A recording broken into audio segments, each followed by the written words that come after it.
Bienvenue dans Terres et Vignes, le magazine mensuel du monde agricole réalisé en partenariat avec Terres et Vignes et la Chambre d'agriculture de l'Aube. Bonjour mon voisin. Aujourd'hui, une émission tout en images sur le thème « Grande surface et distribution de produits locaux, est-ce possible ?» Aujourd'hui, vous avez 6-7 enseignes au niveau national, vous avez 10 000 entreprises agroalimentaires, et donc prises une par une, etc., forcément, elles sont plus faibles. En termes de légumes secs, en fait, on a aussi beaucoup de légumes secs d'importation. Directeur de magasin, association de producteurs, agriculteurs témoignent et cassent les idées reçues. Être un producteur local et une PME locale, c'est une clé d'entrée pour aller en grande distribution. C'est une grande tendance de fond, acheter local. Mais c'est dans notre ADN, l'ADN de mon système, c'est de produire et d'acheter français. Ici, pour cette enseigne, organiser des filières de production et transformation locales font partie de l'ADN de l'entreprise, et ce, depuis toujours. Puisqu'on a fait le choix d'être nous-mêmes producteurs et industriels français, tout sur le territoire. On a 64 sites de production qui vont des abattoirs, de la laiterie. Donc on fabrique les fromages, on achète le lait. On est celui qui achète le lait en accord justement avec le monde agricole le plus cher sur le territoire. Et on continue justement cette volonté d'être très très présent avec des produits qui sont fabriqués ici. C'est ce qu'on souhaite depuis toujours. Pour satisfaire la demande des consommateurs en produits locaux, l'enseigne a réorganisé sa force de frappe. On a un point de vente tous les 15-16 km, donc c'est un maillage très très très important.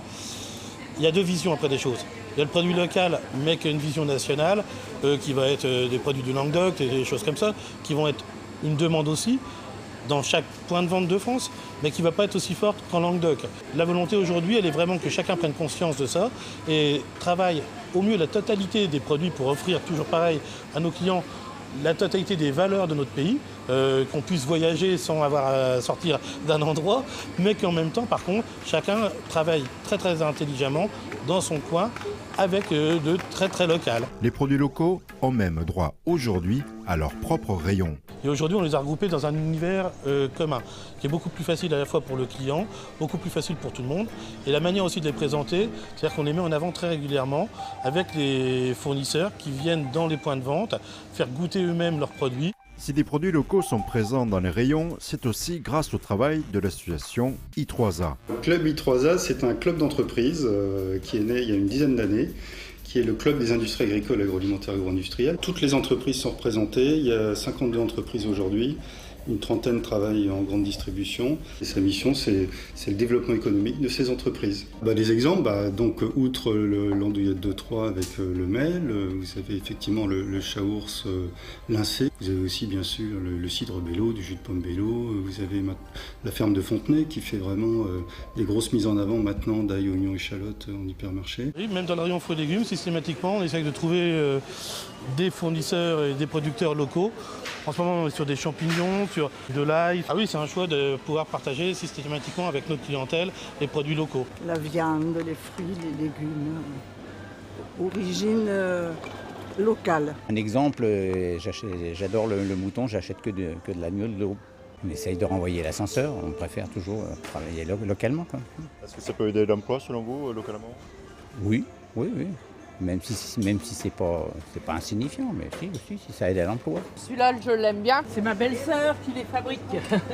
On a des produits justement, que ce soit les lentilles, les lentillons, tous ces produits-là, et qu'on propose. Bien entendu, on a aussi donc, les bières de Saint-Martin, qui sont quand même une brasserie qui est aussi ici. On peut avoir, qui sont une boîte très importante aussi, donc la choucroute de chez Laurent, avec qui on est fiers de pouvoir travailler. Je serais choqué de ne pas pouvoir les avoir, moi, personnellement. Des grandes et moyennes surfaces fiers de distribuer des produits locaux. Pour Eric Peters, c'est logique. Moi, je suis avant tout un commerçant de proximité. Ce qui est important, c'est le territoire sur lequel je suis. Et pour que le territoire sur lequel je suis fonctionne le mieux possible, qui crée de l'emploi, qui crée de la valeur, qui crée de la richesse, c'est des partenariats comme ceux-ci, avec des entreprises locales, que ça permet de faire grandir aussi. On peut proposer pour le plus grand nombre des endroits où ils vont être mis en valeur et qui vont permettre de bénéficier aussi à leur entreprise. Et ce qui bénéficie à leur entreprise, ça bénéficie à la mienne, puisque localement, ça crée de l'emploi, ça crée de la valeur. Ça fait qu'on se sent mieux sur un territoire donné, ensemble à un moment donné. Produits français, produits du terroir, PME ou artisanat, les producteurs locaux sont de toute taille. I3A a pour but de faciliter leur référencement permanent.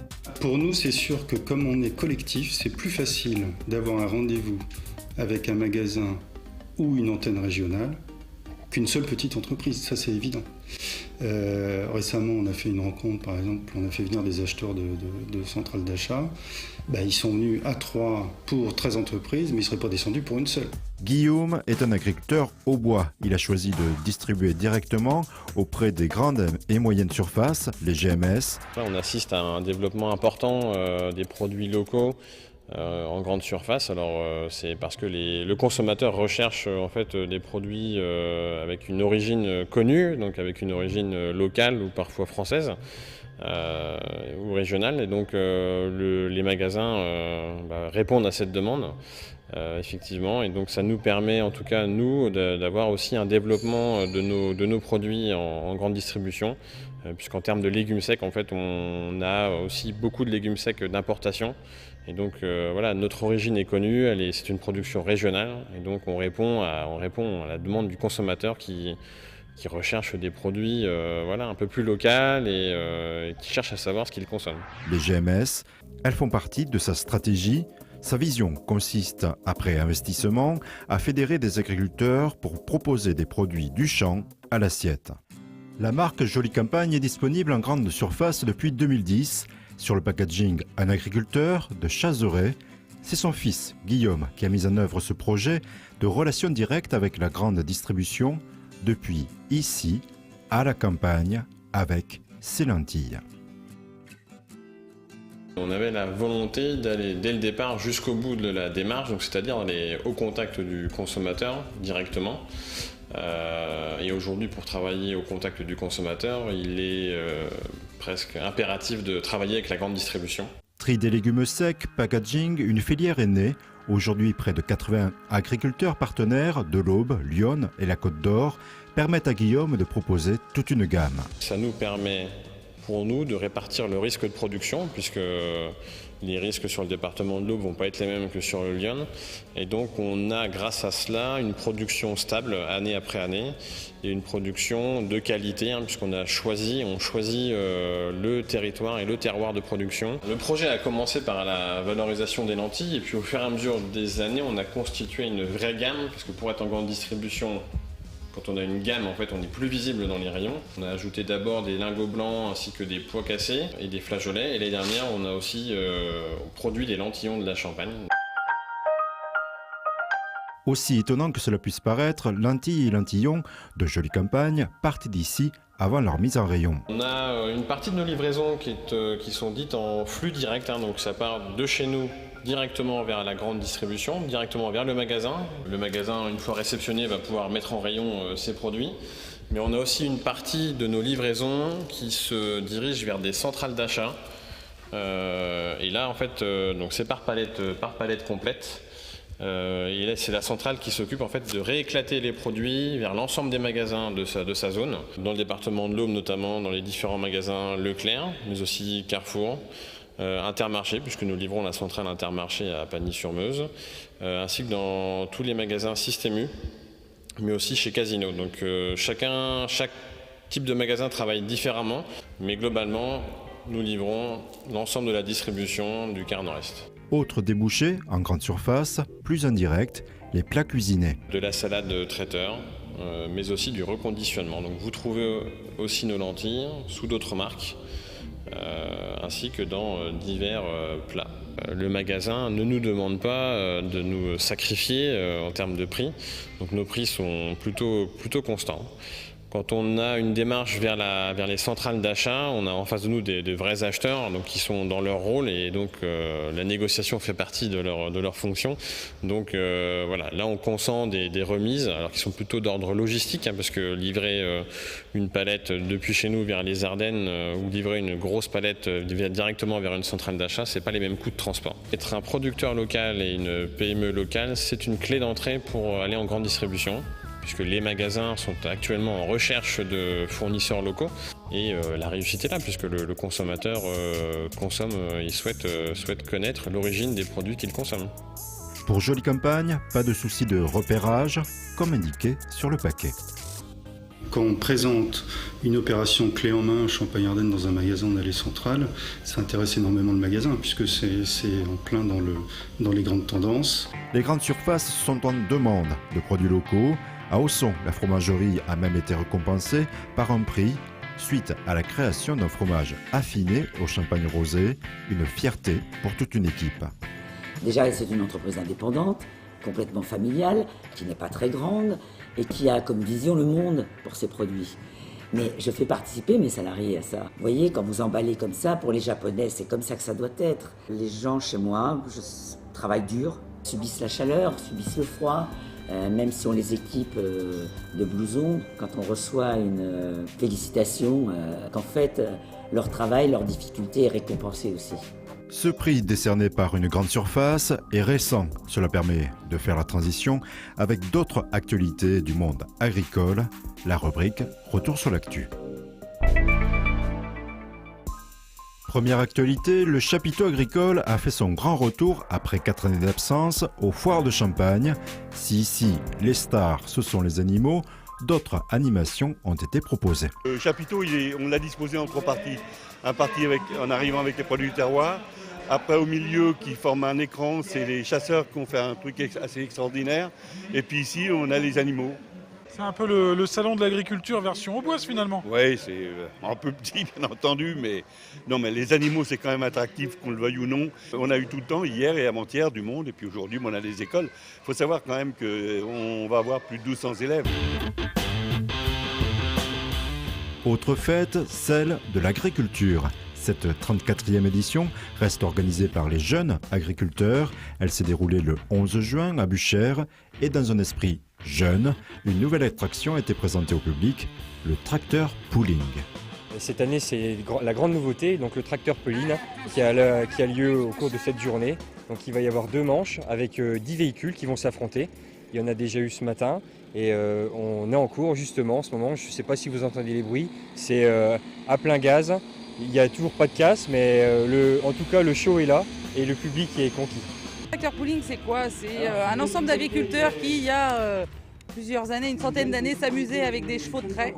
Et puis au fur et à mesure, ça a évolué. Le principe, c'est quoi? C'était des chevaux, aujourd'hui qui sont mécaniques et qui doivent tirer une remorque qui est lestée de poids. Et au sol, il y a des bêches qui s'enfoncent.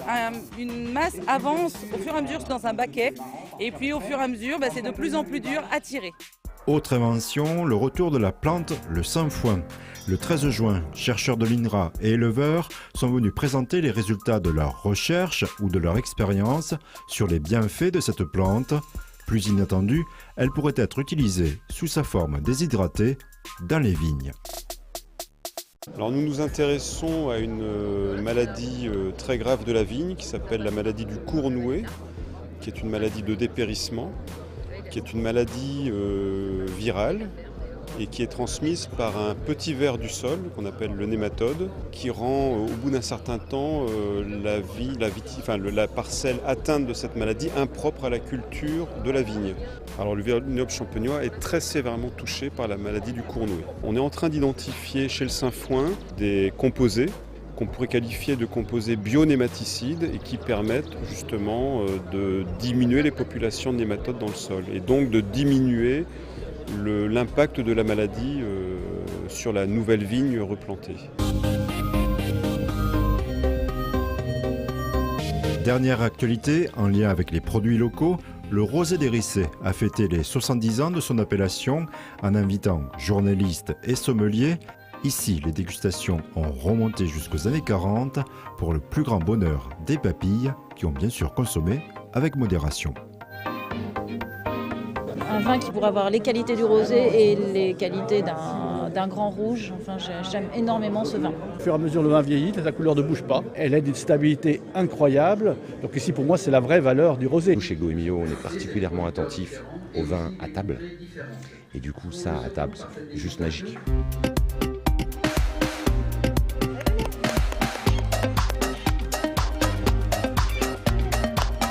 On leur explique que ce matériel est en commun. Quand ils repartent du site, très souvent ils comprennent de quelle manière un agriculteur travaille aujourd'hui. Dans un instant, la suite de Terres et Vignes, le thème « Grande distribution et produits locaux, c'est possible ». Et durant la rubrique Contre-champ, la 1 de 3, une nouvelle adresse pour les passionnés de gastronomie locale. Tout ce qui est crème là comme ça, en fait il y a 0% d'eau. C'est des bijoux. Il n'y a plus de filtration du fruit. J'ai une cliente qui dit qu'elle a l'impression d'avoir la tête dans le framboisier.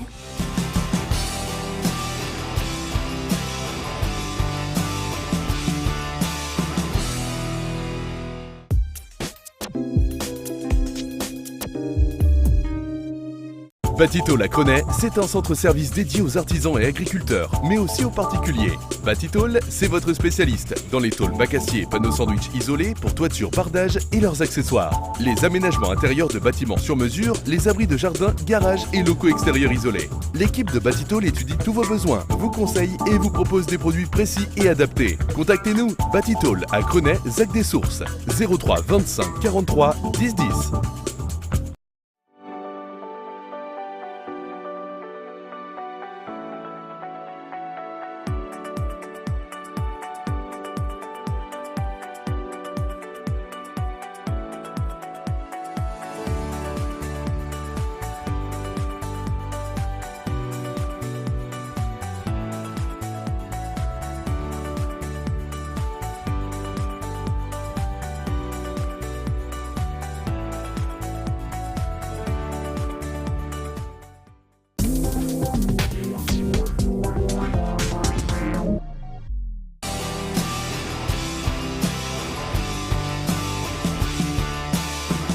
Deuxième partie de Terres et Vignes consacrée à la distribution des produits locaux en grande surface. C'est sûr que c'est une grande tendance de fond. Et même, je dirais aujourd'hui, la grande tendance, c'est le bio, certes, le local, mais c'est aussi l'éthique de l'entreprise.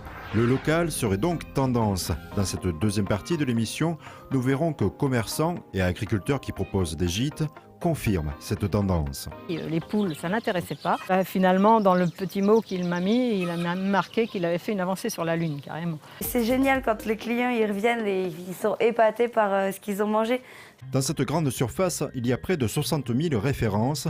Ce qui est génial pour son président, c'est la tendance qui vise à équilibrer le besoin de se nourrir avec une consommation juste et responsable. Il y a une vraie différence aujourd'hui dans la manière de consommer. Il ne faut jamais négliger le prix. Il reste quand même un facteur très important. Mais par contre, aujourd'hui, l'appartenance à une région, à un territoire, fait que de toute manière, il y a une consommation différente. On préfère consommer un peu moins et par contre différemment. Et ça, c'est très important. Et le consommateur, il veut retrouver à la fois dans des magasins spécialisés, dans des circuits courts, les produits, mais il veut aussi les avoir dans des endroits où il va faire ses courses du plus grand nombre sur des produits de grande consommation. Il ne faut jamais opposer les circuits les uns aux autres. Il faut se dire qu'on est complémentaires et qu'on travaille pour mailler le territoire intelligemment, pour pouvoir distribuer les produits des producteurs au mieux, dans leur intérêt, parce qu'on a quand même une France qui est quand même agricole et on peut juste en être fier économiquement pour le territoire. Et nous, notre rôle, il va être justement de participer avec eux à cette distribution de produits. Si les consommateurs recherchent de plus en plus des produits locaux, cela s'inscrit peut-être dans une tendance plus globale d'un attachement à la terre. Dans l'Aube, Françoise et Yves Bruydon ont ouvert des gîtes à la ferme, un critère qui attire les visiteurs. Bonjour, Françoise Buridan. Nous sommes à Druzy, un petit hameau d'Aix-en-Othe, dans l'Aube. Autour de notre ferme, nous avons 2 gîtes que nous avons ouverts en 2013 et 2016. Le premier gîte, vous pouvez le voir ici, s'appelle La Basse-Cour. Et le deuxième gîte, Voyage Voyage. Donc là, nous sommes donc dans le site gîte Voyage Voyage. Dans notre gîte hébergement, 8 personnes, 3 épis, où nous recevons des familles. À côté de moi, mon mari, qui est donc exploitant agricole. Et donc, nous faisons partie de Bienvenue à la ferme pour accueillir nos hôtes en leur présentant un peu le travail agricole. Donc, mon mari fait une exploitation de grande culture et pour moi, personnellement, c'est plus une passion avec mes volailles.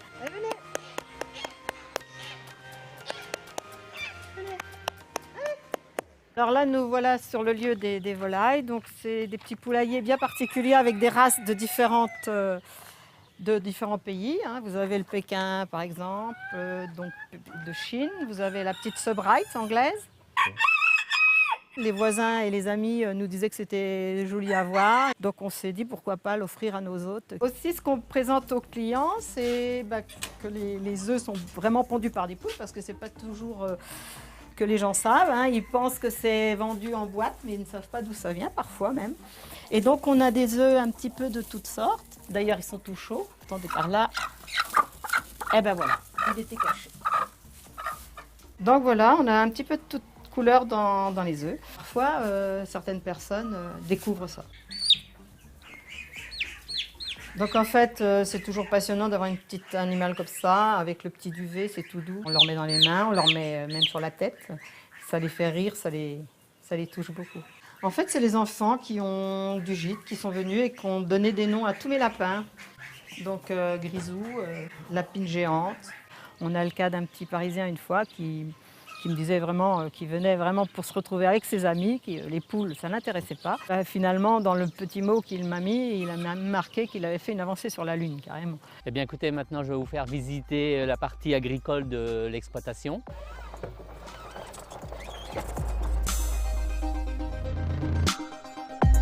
Alors sur le site, sur 3 communes, j'exploite 200 hectares.